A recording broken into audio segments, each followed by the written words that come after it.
تمام لوگ سب جو ہے نا وہ ایک طرح سے برابر ہوں، اس کا انہوں نے سحر لیا. اور سحر ہے کیا؟ سحر فیض کا آدرش ہے، فیض کا نسب العین ہے، فیض کی سوچ کا نام ہے سحر. اور یہ ایک نئی سیاسی علامت کے طور پر ان کے سامنے ابھرا ہے. مثلا یہ کہتے ہیں کہ سحر قریب ہے، دل سے کھاؤ نہ گھبرائے. اب یہ سحر یہ آنے والا خوبصورت کل کی بات ہے. یہ غم جو اس رات نے دیا ہے، یہ غم سحر کا یقین بنا ہے. یہ غم جو اس رات نے دیا ہے، یہ غم سحر کا یقین بنا ہے.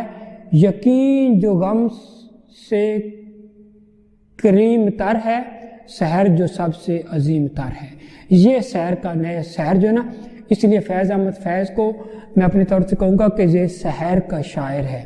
سحر مین صبح کا شاعر ہے. اس کے علاوہ اس کے اندر نا ایک جادو بھی پایا جاتا ہے اس کی شاعری کے اندر، اس کا ایک وہ بھی ایک عجیب اس کے اندر رنگ پایا جاتا ہے.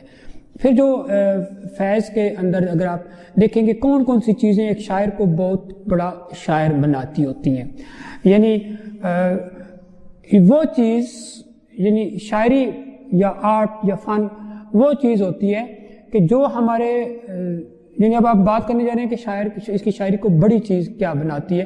فیض احمد خود بھی یہ کہا کرتے تھے کہ وہ شاعری بڑی شاعری ہوتی ہے جو آپ کا تزکیہ نفس کرتی ہے، آپ کے اندر ایک نئی روح پھونکتی ہے، آپ کے دماغ کو جلا بخشتی ہے، آپ کو ایک نئی سوچ دیتی ہے، آپ کو نئی سوچ دینے کی طرف ابھارتی ہے، آپ کو سوال اٹھانے کی طرف، ایک خوبصورت کل کے بارے میں، ظلم کے خاتمے کے بارے میں آپ کے ذہن میں آتے ہیں.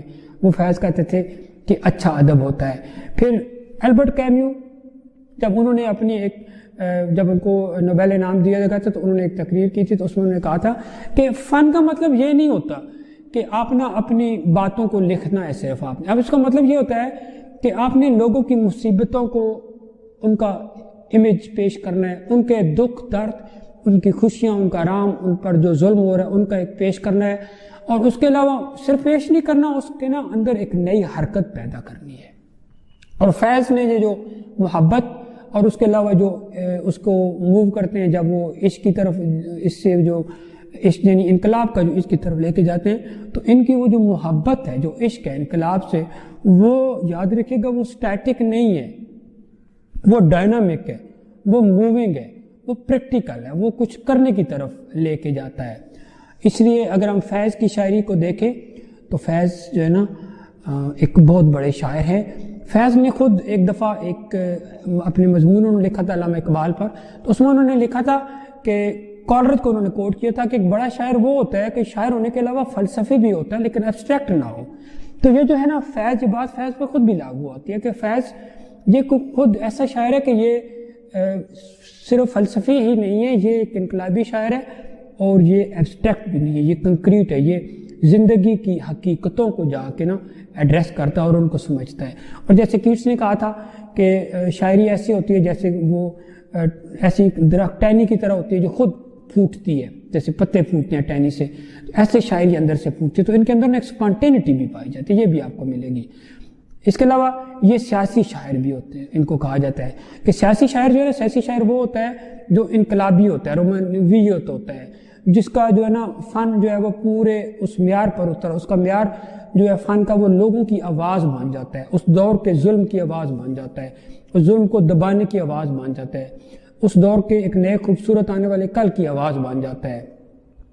اور وہ صرف ایک اپنے آپ سے کچھ نہیں کہہ رہا ہوتا، وہ اپنے دور کے شاعروں سے نہیں، اپنے دور کے مسائل سے، اپنے لوگوں سے، ان سب سے بھی وہ گفتگو کر رہا ہوتا ہے، ان کو بھی ساتھ لے کے چل رہا ہوتا ہے. لہذا یہ جو ہے اپنے اس دور کی بھی روح ہے اور آج کے دور کی بھی یہ روح ہے. پھر ایک اور بات جو آپ کو کہوں کہ فیض کا جو ایک معنیاتی نظام ہے، تو فیض کے معنیاتی نظام کو سمجھیے گا کہ اس کا جو فیض کا معنیاتی نظام ہے نا، یہ تو اچھا شاعری کس کی اچھی ہے یہ تو وقت فیصلہ کرتا ہے. فیض نے اپنے آپ کو آہستہ آہستہ ایک شاعر کے طور پر منوایا اور یہ اپنے عہد کی آواز بھی بن گئے.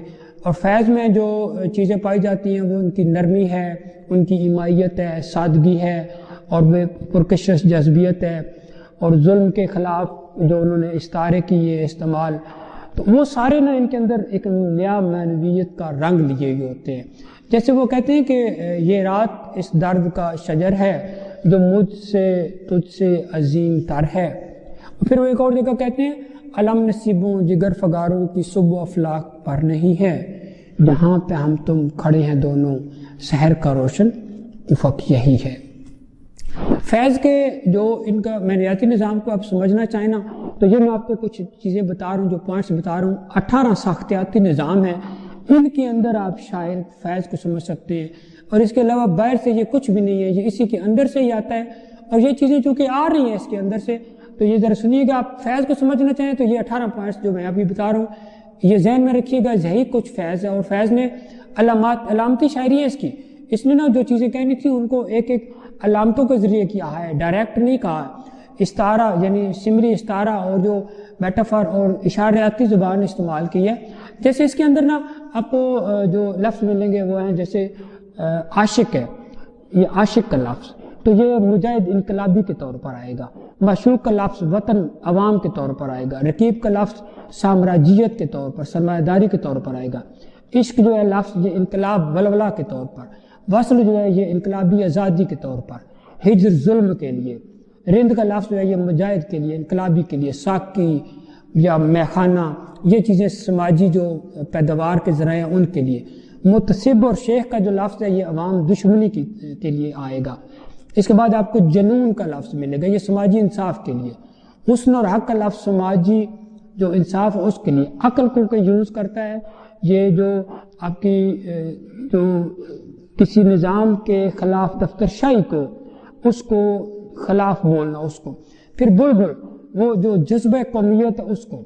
پھر جو اس کا گل کا ذکر ملتا ہے وہ سیاسی نصب العین ہے. گلچین قفس یہ نصب العین میں رکاوٹیں ہیں وہ اس کی آئیں گی. مجاہد یہاں پر انقلابی کے طور پر آ رہا ہے. پھر یہ سیاسی جو گل ہے یہ سیاسی نصب العین ہے اس کا. پھر آپ کو زندان ملے گا، یہ دار و رسن یہ سیاسی جو قید ہے اس کا ذکر ملتا ہے. پھر آپ کو یہاں پر جو سامراجی نظام اس کے لیے بھی یہ چیزیں ملیں گی. اچھا یہ جو میں نے آپ کو مختلف لفظ بتائے انہی کے اندر یہ جو ہے نا آپ کو فیض جو ہے آپ ان چیزوں کے درمیان ڈھونڈ سکتے ہیں. اور فیض جو ہے نا یہ آج کل کے دور میں بھی فیض بہت ہی زیادہ. اور ان کے اندر ایک بات سیل مطمئن ہے یہ بھی چیز پائی جاتی ہے کہ یعنی ان کی بات جو ہے نا ان کی جو چیزیں ہیں وہ بہت آسانی سے یاد بھی رکھی جا سکتی ہیں. ان کو نہ اگر آپ یاد رکھنا چاہیں تو وہ آپ کے لیے کوئی مسئلہ نہیں. بندہ ان کو بہت زیادہ طریقے سے. آج کل کے دور میں بھی فیض کی آواز یہ صرف اس دور کی آواز نہیں، فیض ہر دور کی آواز ہے. اور فیض کی جو مشہور سب سے میں ایک بات جس کو سنائی جاتی ہے نظم جو ہے جیسے مجھ سے پہلی سی محبت میرے محبوب نہ مانگ.